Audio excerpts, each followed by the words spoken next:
오늘 우리에게 주신 하나님의 말씀, 우리가 함께 나눌 말씀은 누가복음 103강으로 누가복음 21장 29절에서 38절 말씀, 누가복음 21장 29절에서 38절 말씀 제가 봉독해 드리도록 하겠습니다. 이에 비유로 이르시되 무화과 나무와 모든 나무를 보라. 싹이 나면 너희가 보고 여름이 가까운 줄을 자연히 아나니 이와 같이 너희가 이런 일이 일어나는 것을 보거든 하나님의 나라가 가까이 온 줄을 알라. 내가 진실로 너희에게 말하노니 이 세대가 지나가기 전에 모든 일이 다 이루어지리라.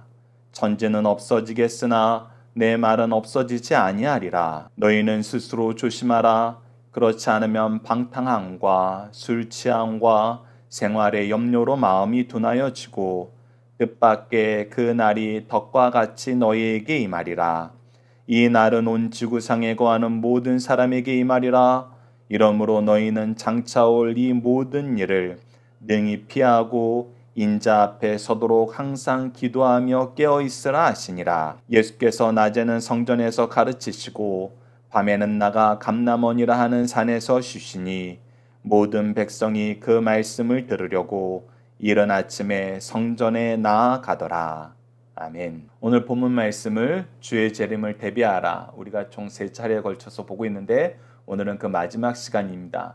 오늘 본문 말씀을 저희들 크게 두 단락으로 나눠서 보고자 합니다. 첫 번째 단락은 29절에서 36절로 예루살렘에 대한 심판과 재림의 때의 징조를 미리 가르쳐 주신 이유는 무엇인가요? 키워드는 하나님 나라 가까운, 스스로 조심, 항상 기도 깨어 있음입니다. 즉 심판과 재림의 때의 징조를 미리 가르쳐 주신 것은 깨어서 그 날을 준비해야 되기 때문입니다. 그래서 준비할 때 특히 예수님께서 가르쳐 주신 이 징조들이 나타날 때 우리에게 환난이 있음을 깨닫고 거짓 선생들이 활개를 침을 깨닫고 우리는 더욱더 말씀에 붙잡혀서 하나님의 기준으로 사회를 볼 수 있는 영적 통찰력을 가지고 더욱 기도하며 말씀으로 함께 지내야 된다는 것입니다. 자, 29절 말씀을 봅시다. 이에 비유로 이르시되 무화과 나무와 모든 나무를 보라. 싹이 나면 너희가 보고 여름이 가까운 줄을 자연히 아나니 이와 같이 너희가 이런 일이 일어나는 것을 보거든 하나님의 나라가 가까이 온 줄을 알라. 자, 이 말씀은 굉장히 좁게 해석할 수도 있지만 크게 해석하면 더욱더 큰 은혜를 우리가 누릴 수 있습니다. 우선 예수님께서는 말씀을 주시고 이 말씀을 토대로 이 세상을 보라는 것입니다. 성경을 통해서 우리가 세상을 보라는 거예요. 그랬을 때 하나님의 뜻이 이루어지는 것을, 하나님이 약속하신 그때가 가까워진다는 것을 너희들 발견할 수 있을 것이다. 그럴 때는 더욱더 하나님 말씀 안에서 예수님이 가르쳐 주신 방법대로 심판이 임하는 곳에 함께 있지 말고 속히 악과 분리되는 삶을 살아야 될 것을 우리에게 가르쳐주고 있습니다. 그것이 우리에게 첫 번째 주신 교훈인데 이것을 가르쳐 주실 때 그냥 말씀하셔도 우리가 이해할 수 있잖아요. 충분히 이해할 수 있는데 굳이 예수님께서 무화과 나무와 모든 나무들을 보라고 얘기하세요. 즉 우리가 그 나무들을 통해서 깨달아야 될 것이 있다는 것입니다. 이 나무들을 통해서도 하나님께서 가르쳐 주시는 것이 있다는 거예요. 이 세상의 질서를 보면은 하나님께서 이 세상의 자연 운행을 질서를 세우시고 그 안에서 모든 생물들이 그 질서에 순응하도록 만드셨다는 거예요. 그래서 봄이 오면은 이제 무화과 잎이 나기 시작하고 여름이 있으면은 풍성해지고 가을이 오면은 열매를 맺고 다시 겨울이 오면은 그들이 긴 시간을 또 새로운 싹을 위해서 준비하는 것처럼 이 모든 것이 하나님이 세우신 질서 안에서 하나님이 정하신 때가 오면은 이루어진다는 것입니다. 그렇기 때문에 이 직물들을 통해서 우리에게 가르쳐 주시는 것이 무엇이냐? 첫 번째는 하나님이 세우신 질서는 반드시 이루어진다는 것입니다. 하나님이 우리에게 말씀해 주신 계획은 반드시 성취되니까 너희들 걱정하지 말고 우리가 매달 며칠 몇 시에 항상 매년 반복돼서 이 잎사귀가 나는 거 아니잖아요. 그 열매가 맺어지는 거 아니잖아요. 하지만 그때가 오면은 우리가 언제 이렇게 계절이 변했지? 언제 이 시기가 이렇게 빨리 우리와 가까이 오게 되었지 하면서 놀라면서 그 계절을 즐거워하는 삶을 사는 것처럼 너희들은 하나님이 주신 말씀 안에서 살면서 이 때가 오면은 하나님의 뜻이 이루어지는 것을 즐거워하면서 살아라. 그래서 첫 번째 중요하게 우리가 기억해야 되는 것은 하나님이 세우신 계획, 질서는 반드시 이루어진다. 두 번째는 우리가 잠언을 통해서 계명을 통해서 배우란 것처럼 너희들 식물을 통해서 배워라. 식물들도 때가 되면은 하나님께서 주신 그 은혜 안에서 그 열매를 맺게 되고 그 모습이 변화되게 된다. 그런데 너희들에게는 내가 이 말씀을 주었는데도 불구하고 이 때가 와서 모든 자연은 모든 현상은 그때가 가까이 왔음을 가르쳐 줌에도 불구하고 너희들은 어찌 영적인 소경이 되어서 영적으로 마음이 굳어져서 어찌하여 예수님의 뜻을 하나님의 말씀에 순종하기를 주저하고 멀리하느냐, 외면하느냐, 이 말씀을 하시는 것입니다. 그래서 잘 기억하셔야 돼요. 긍정적으로는 하나님의 뜻이 반드시 이루어지니까 너희들 염려하지 말고 내 말씀을 잘 기억하면서 살아. 두 번째는 식물들도 이것을 분별하고 따르고 순종할 줄 아는데 하나님의 형상으로 창조함을 받은 너희들은 어찌 말씀에 순종하기를 그렇게 싫어하고 외면하고 미련하게 생활을 하니? 이 두 가지 의미로 우리에게 다 가르쳐 주시는 것입니다. 그래서 31절 말씀 너희들 이것을 보고 깨달을 줄 알아야 된다. 분별할 줄 알아야 된다. 즉 우리가 이 내용을 영적인 통찰력을 가져야 된다라는 표현으로 바꿔서 항상 기억하십다. 영적인 통찰력이라는 것은 하나님 말씀대로 이루어지는 것을 깨닫는 삶을 말합니다. 이 능력을 여러분들이 크게 가지시길 간절히 기도하고 갖기 위해서 노력하시길 부탁드립니다. 그렇다면 노력하려면 어떤 노력을 해야 되느냐? 그 부분은 우리가 두 번째 단락에서 예수님을 통해서 배울 수 있습니다. 여러분들 그 부분도 기대하면서 함께 말씀을 봐주십시오. 계속해서 본문 말씀을 보도록 하겠습니다. 32절 말씀을 보시죠. 내가 진실로 너희에게 말하노니 이 세대가 지나가기 전에 모든 일이 다 이루어지리라. 이제 예수님의 구원의 성취는 이미 십자가상에서 부활로 승천으로 이루어져요. 이 세대에 다 이루어지는 거예요. 그리고 이 예루살렘의 멸망도 이 세대가 가기 전에 이루어지는 것을 우리가 역사적으로 확인하게 됩니다. 그러면은 아직 재림은 지금까지 이루어지지 않았으니까 이 세대에 다 이루어진다는 것은 이건 틀린 말 아닙니까? 성경이 무조건 다 맞는 건 아니네요. 이렇게 생각하고 이런 질문을 하는 사람들이 있을 수 있어요.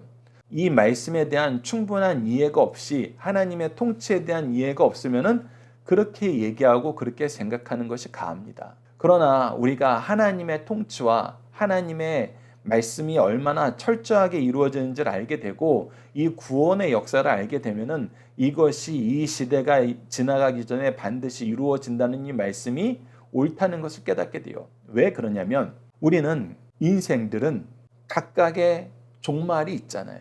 우리가 이 종말에 대해서 얘기할 때 크게 세 가지의 종말을 얘기합니다. 첫 번째는 개인의 종말이 있다는 거예요.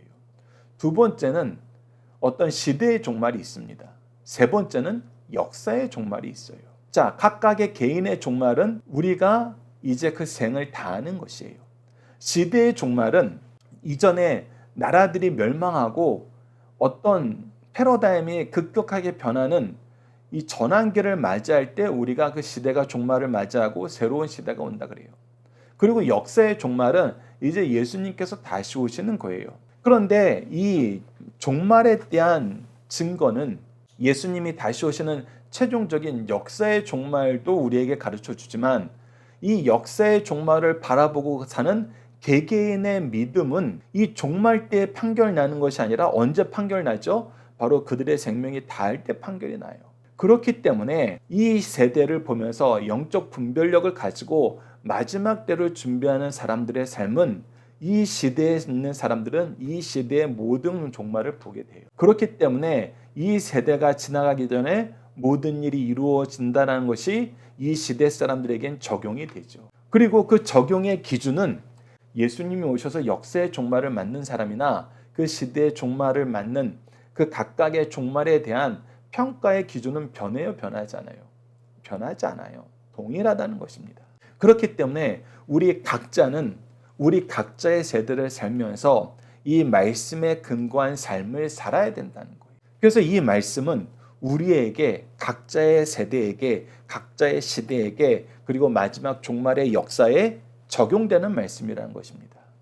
그래서 이 말씀을 가까이 해야 돼요. 이 말씀을 중요하게 여겨야 됩니다. 그래서 33절에 얘기를 하시는 것입니다. 천지는 없어지겠으나 내 말은 없어지지 아니하리라. 네, 이 말씀은 계속해서 우리에게 적용되고 우리에게 유효한 하나님의 선언으로 우리의 삶을 지배한다는 것입니다. 이 세상을 지배하는 통치의 기준이 된다는 거예요. 그래서 우리에게 가르쳐주는 것입니다. 34절, 이 말씀을 들은 너희들은 이렇게 살아라. 너희는 스스로 조심하라. 그렇지 않으면 방탕함과 술 취함과 생활의 염려로 마음이 둔하여지고, 무엇에 둔하여지는 거예요? 이 마지막 때 징조를 보는 거, 하나님이 약속하신 이 때가 오는 것에 대한 분별하는데 둔하여지는 거예요. 근데 둔하여졌을 때 어떤 일이 발생할 수 있다? 뜻밖의 그날이 덕과 같이 너에게 임하리라. 그래서 너희들이 깨어있지 않고 죄악 세상에 오염된 생활에 너희들이 빠져 있게 되면은 너희들이 이때를 준비하지 못하고 크게 당혹하게 된다. 때로는 여기서 벗어나는 사람들이 생겨날 수도 있다. 그러니 너희들은 어떻게 해야 된다? 이 날을 준비하도록 항상 말씀과 기도로 깨어 있어야 된다. 그 내용을 우리가 두 번째 단락에서 예수님의 가르침과 예수님의 삶의 모습을 통해서 보게 됩니다. 그리고 이것에서 예외된 사람이 없음을 35절과 46절에서 가르쳐줍니다. 이 날은 온 지구상에 거하는 모든 사람에게 임하리라. 이러므로 너희는 장차 올 이 모든 일을 능히 피하고 인자 앞에 서도록 항상 기도하며 깨어 있으라 하시니라. 네, 기도로 깨어 있는 것이 중요하다는 것입니다. 자, 이 내용을 우리가 함께 묵상할 말씀을 통해서 구약에서부터 계속해서 우리에게 주신 말씀을 어떤 태도로 받아야 되는지, 어떤 태도로 살아야 되는지를 확인하도록 하겠습니다. 우리가 다니엘서 12장 4절을 보면 다니엘아 마지막 때까지 이 말을 간수하고, 자, 이 말을 간수한다는 건 뭐예요? 이 말을 항상 묵상하라는 거예요. 그리고 이 글을 봉합하라. 이 말씀이 아직은 사람들에게 널리 읽을 때가 안 됐지만 너희들이 이것을 잘 간직하고 있으라는 거예요. 간수한다는 것은 묵상하고, 봉합하라는 것은 간직하여서 다음 세대 사람들에게 계승할 수 있도록 준비해 놓으라는 것입니다. 많은 사람이 빨래 왕래하며 지식이 더하리라. 그래서 이 지식이 더하는 시대가 오면은 이 말씀을 나누는 사람들이 많아지게 될 것이다. 그리고 우리가 앞서 지난 시간에서도 나눴던 것처럼 로마서 11장 25절에서 27절을 보면 이방인의 충만한 수가 들어올까지 이스라엘이 더러는 우둔하게 돼 있다라는 이 말씀을 가르쳐 주지만, 이어지는 말씀을 보면은 우리에게 더욱더 이 말씀 안에서 이 말씀을 통해서 어떻게 살아야 되는지 가르쳐 줍니다. 자, 26절을 보시죠. 그리하여 온 이스라엘이 구원을 받으리라 기록된 바 구원자가 시온에 오사 야곱에게서 경건하지 않은 것들을 돌이키시겠고, 자, 하나님께서는 한번 말씀하신 건 반드시 이루어져요. 이 시온에 오셔서 야곱의 자손들을 구원하시겠다는 것입니다. 그러면 그 성취가 이루어지는 것을 우리가 믿고 그 날을 기대하면서 살아야 된다는 거예요. 이것이 우리가 지난 시간에 이스라엘을 위해서 이렇게 기도해야 된다는 우리가 가진 은혜의 빚진 자로서 우리가 가진 사명과 의무 중에 하나라는 것을 확인할 수 있었어요.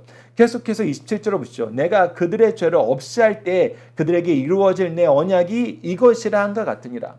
그래서 우리는 하나님의 구원의 역사가 어떻게 성취되는지를 항상 보면서 그것을 기대하면서 그날을 준비하면서 살라는 거예요. 그 중에 또 한 가지 가장 중요한 징조 중에 하나가 바로 이스라엘의 회복이라는 거, 우리는 기억해야 됩니다. 계속해서 마태복음 24장 14절을 보시죠. 이 천국 복음이 모든 민족에게 증언되기 위하여 온 세상에 전파되리니 그제야 끝이 오리라. 그리고 두 번째 우리가 또 확연하게 가질 수 있는 증거는 무엇이냐면 이 복음이 모든 민족에게 선포되어서 이 복음을 듣지 않은 민족이 없어질 때 이것이 또 하나 종말이 가까우는 징조가 된다. 즉 우리가 지난 3일 동안에 누가복음을 통해서 예루살렘 성전의 회파나 이 세상에 나오는 여러 가지 현상들에 대해서 권세자들의 멸망에 대해서도 징조로 삼아야 되지만 영적으로는 이 두 가지 징조를 우리가 잘 기억해야 된다는 것입니다. 첫 번째는 이스라엘의 회심, 두 번째는 모든 민족에게 이 복음의 전파가 이루어지는 것. 이것을 우리가 항상 영적인 눈을 뜨고 볼 줄 알아야 된다는 것입니다. 그랬을 때 하나님께서는 우리가 이것을 능히 감당하게 하시고 이것에 대한 많은 반대와 어려움이 있지만 걱정하지 말라고 주신 말씀이 고린도전서 10장 13절이죠. 사람이 감당할 시험 밖에는 너희가 당할 것이 없나니 오직 하나님은 미쁘사 너희가 감당하지 못할 시험 당함을 허락하지 아니하시고 시험 당할 쯤에 또한 피할 길을 내사 너희로 능히 감당하게 하시느니라. 능히 감당하게 하신다는 이 말씀을 우리가 기억하면서 살아야 된다는 거예요. 그래서 말씀을 계속 전하는 삶을 사는 거예요. 예수님도 비유를 들어서까지 계속 가르쳐 주시는 이유는 뭐예요? 이것을 전하시는 거예요. 가르치는 것, 전하시는 것, 이건 너무나 중요하다는 것입니다. 우리도 이것을 가르치고 전하는 일에 동참해야 된다는 거예요.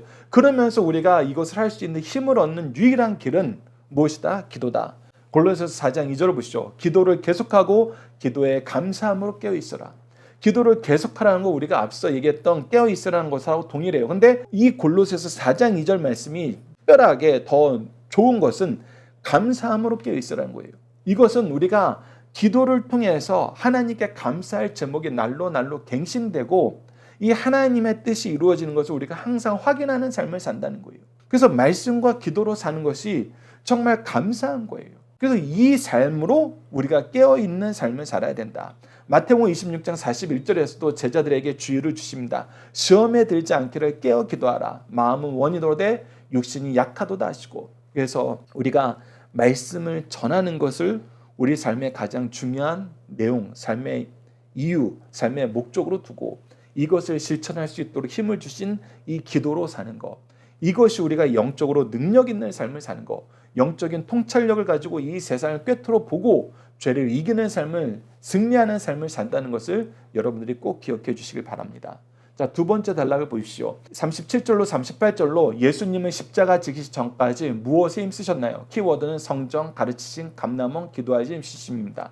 자, 우리가 앞서 앞 단락과 함께 묵상할 말씀을 통해서 확인했지만 다시 한번 예수님이 우리가 영적으로 깨어있고 이 말씀을 간직하고 사는 삶의 모습이 무엇인지 가르쳐 주세요. 몸소 실천하세요. 37절 보시죠. 예수께서 낮에는 성전에서 가르치시고 밤에는 나가 감람원이라 하는 산에서 쉬시니. 특히 우리가 예수님이 잡히시던 날 밤에 이 감람원에서 기도하시는 모습을 볼 수 있었잖아요. 그래서 오늘 본문 말씀은 산에서 쉬시니라 하는데 이 쉬실 때 동반된 거 어쩌면은 이 쉬는 내용의 대부분이 뭐였냐면 기도였다는 것을 우리가 보게 돼요. 즉 말씀과 기도가 중심이 되는 삶. 특히 낮에는 성전에서 다른 사람들을 위해서 가르치고 그들을 축복하고 밤에는 하나님과 조용하게 개인적인 시간을 가지면서 이 삶을 정리하고 하나님의 힘을 얻는 시간을 갖는 것. 이 균형이 너무나 중요하다는 것입니다. 너무나 좋다는 거예요. 우리도 이 균형으로 살자는 거예요. 우리가 낮에는 각자의 일을 하면서 우리가 그리스도인으로서 선한 행실과 때로는 우리 입술을 통해서 고백되는 믿음의 고백과 말씀을 통해서 사람들에게 이 말씀을 가르칠 수 있어요. 그리고 우리가 항상 기도로 준비하는 거예요. 특히 우리가 기독교 문화권에서 살 때 너무나 좋은 문화가 무엇이냐면 자기 전에 기도하고 일어나서 기도한다는 거예요. 특히 대한민국은 일어나서 새벽 예배를 드릴 수 있게 함으로 드릴 수 있는 장소와 시간들, 순서들이 너무나 마련이 잘 돼 있어서 사람들이 자유롭게 언제든지 하나님의 말씀을 듣고 기도로 하루를 시작하게 만들었다는 거. 여러분들이 이것을 복으로 아시고 즐거워하시면서 이 복을 누리시는 삶을 살기 바랍니다. 예수님도 이것을 친히 가르쳐 주셨어요. 말씀과 기도가 우리 삶에 충만해지는 삶. 이것을 우리가 기뻐했으면 좋겠습니다. 그리고 이것이 이루어지면은 여러분들 이 일하는 사람이 하나님의 축복의 통로가 된 사람이 이 일을 잘하면은 어떤 일이 발생하느냐? 38절 보시죠. 모든 백성이 그 말씀을 들으려고 이른 아침에 성전에 나아가더라. 예. 우리가 하나님의 말씀을 전하고 기도로 준비하고 하나님의 뜻을 따르고 하나님의 능력을 우리가 전할 때에는 백성들이 이 말씀을 듣기 위해서 이른 아침에, 우리로 말하면 새벽에 이 성전으로 나오게 된다는 거예요. 왜? 그곳에서 예수님이 말씀을 가르치시니까. 그곳엔 말씀과 기도가 있으니까. 하나님이 주시는 영적인 통찰력과 이 세상을 이길 힘이 있으니까. 이것을 우리가 소유해야 된다는 것입니다. 이것을 소유하도록 우리 리더들이 준비합시다. 자, 함께 묵상할 말씀을 통해서 이 내용도 좀 더 깊이 있게 보도록 하겠습니다. 마태복음 4장 23절을 보시죠. 예수께서 온 갈릴리에 두루 다니사 그들의 회당에서 가르치시며 천국 복음을 전파하시며 백성 중에 모든 병과 모든 약한 것을 고치시니, 예수님은 마지막까지 일을 쉬지 않으셨어요. 가르치고 전파하시고 고치시는 것. 특히 고치는 거였을 때 이 약한 것이 육체의 약함만 있는 것이 아니라 영적으로 연약한 것, 특히 이 마지막 공생의 일주일은 말씀의 충만함을 훨씬 더 많이 우리에게 전해주세요. 훨씬 더 많이 기록하여서 남겨주셨어요. 그것은 우리의 영적인 연약함까지, 심적인 연약함까지 고치는 데 힘쓰셨다는 거 우리가 기억해야 됩니다. 에베소서 6장 18절을 보시죠. 모든 기도와 간구를 하되 항상 성령 안에서 기도하고 이를 위하여 깨어 구하기를 항상 힘쓰며 여러 성도를 위하여 구하라. 이 기도가 동반돼야 됩니다. 특히 기도는 나를 위한 기도에서 벗어나서 제사장적인 기도로 나에게 맡긴 모든 영혼들을 위한 기도로 확장되어야 되고, 그 확장된 기도는 가정과 교회 단위에서 국가를 위해서 온 세계 복음화를 위해서 기도가 확장되어야 됩니다. 자, 그리고 교육 헌장과 같은 교육 방법을 가르쳐주는 디모데후서 4장 2절과 5절 말씀을 보십시오. 이 말씀은 저희들 교회에서는 너무나 자주 나누고 지난주에도 주일 설교를 통해서 나눴던 말씀인데, 여러분들 보십시오. 너희는 말씀을 전파하라. 이것이 우리의 사명이에요. 가르쳐야 돼요. 선포해야 돼요. 그런데 이 선포할 때는 어떻게 해야 된다? 때를 얻든지 못 얻든지 항상 힘쓰라. 항상 힘쓰면서 해야 되는데 그냥 힘쓰면 안 돼요. 지혜롭게 해야 돼요. 그것이 무엇이냐? 범사의 오래 참음과, 자, 이 오래 참은 것은 great patient 해가지고 그냥 이 세상에서 우리가 어떤 일을 참은다 할 때 참는 거가 아니에요. 절대 포기가 없는 참음이에요. 무엇을 할 때? 가르칠 때에는, 전파할 때에는. 아무리 가르쳐도 속이에 경일기예요. 그래서 나는 더 이상 못 가르치겠어요. 그러지 말고 끝까지 인내하면서 끝까지 그들을 가르치는 걸 포기하지 마라. 그러면서 가르칠 때는 어떻게 가르쳐라? careful instruction 해야 된다. 면밀하게, 조심하게 그에게 맞춘 교육을 할 수 있도록 우리가 기도로 준비하고 지혜롭게 이 내용을 위해서 수고할 줄 알아야 된다.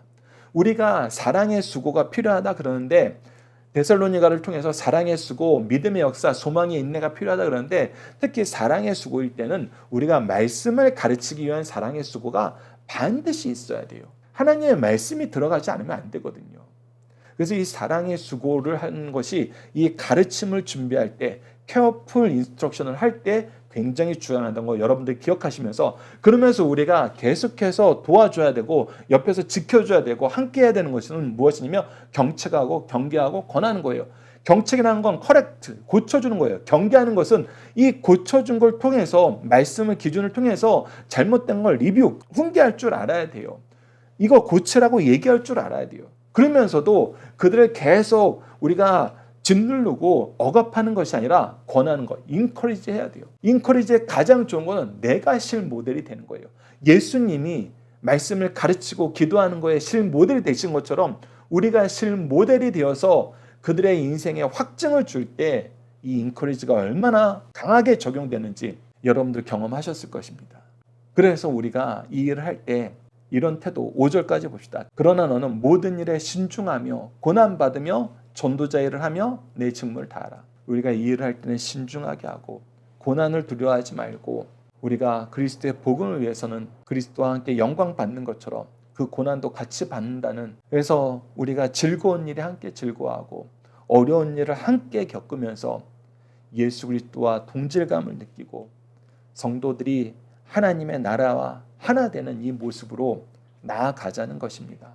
이 내용을 여러분들 기억하시면서 자녀들을 가르치고 자녀들에게 축복의 통로가 되시길 간절히 기도합니다. 자, 중심사상 하나씩 보도록 하겠습니다. 첫 번째, 예수님은 재림의 징조를 예언하시고 그 징조를 실현하시면서 오신다는 것입니다. 성경에 예언된 말세의 징조들이 있습니다. 그 예언된 일들을 명심하며 기억해야 합니다. 그리고 그 예언들이 역사선상에서 실현될 때 주님 재림이 임박할 줄 알고 준비된 삶을 살아야 됩니다. 많은 예언 중에 이스라엘에 예언된 사건은 마지막 때의 예언입니다. 이를 볼 수 있는 영적인 눈을 가진 자들은 자신과 이웃들이 준비할 수 있도록 알려주어야 됩니다. 두 번째, 주의 재림을 기다리는 성도는 성실한 마음과 믿음으로 생활해야 합니다. 종말에 대한 징조가 눈앞에 보이거든 정신을 차리고 주님을 맞을 준비를 하라는 것입니다. 그때 많은 사람들이 향락과 생계에 대한 걱정에 빠져 믿음을 포기하는 분위기가 조성될 것입니다. 지금 현 시대도 이런 일이 있죠. 그러나 성도는 주님께서 오셔서 선악간에 심판하신다는 사실을 깨닫고 믿음의 자세를 결코 늦추지 말라는 말씀입니다. 세 번째, 예수님은 마지막 주간에 낮에는 성전에서 가르치시고 밤에는 감난산에 가셔서 쉬시면서 기도하셨다는 것입니다. 이때 백성들은 이른 아침부터 성전에 나와서 말씀을 배웠어요. 우리도 우리 생이 다하는 시간까지 우리에게 주신 사명의 삶을 늦추지 말고 계속할 것과 늘 말씀을 배우고 실천하는 일에 최선을 다할 것을 가르쳐 주십니다. 우리 자녀들과 함께하는 기도 훈련 내용으로 함께 기도하도록 하겠습니다. 기도하라 하시고 기도에 응답하여 주시는 하나님, 바르게 기도할 수 있도록 말씀을 허락해 주시고 기도를 통해 더욱 놀라운 말씀의 은혜를 누리게 하심을 감사합니다. 마지막 때가 가까이 올수록 더욱 깨어서 말씀으로 기도로 살아야 하는데 도리어 너무 분주하여서 말씀과 기도를 멀리함을 용서해 주소서. 우리를 분주하게 만드는 작은 유혹들, 헛된 욕망들, 사소한 오락들을 분별하게 하시고 이것이 얼마나 우리를 흔드는지 깨닫고 때를 아끼며 하나님 나라를 사모하며 주어진 사명에 충성하는 삶을 살도록 도와주소서. 예수님 이름으로 기도드립니다. 아멘.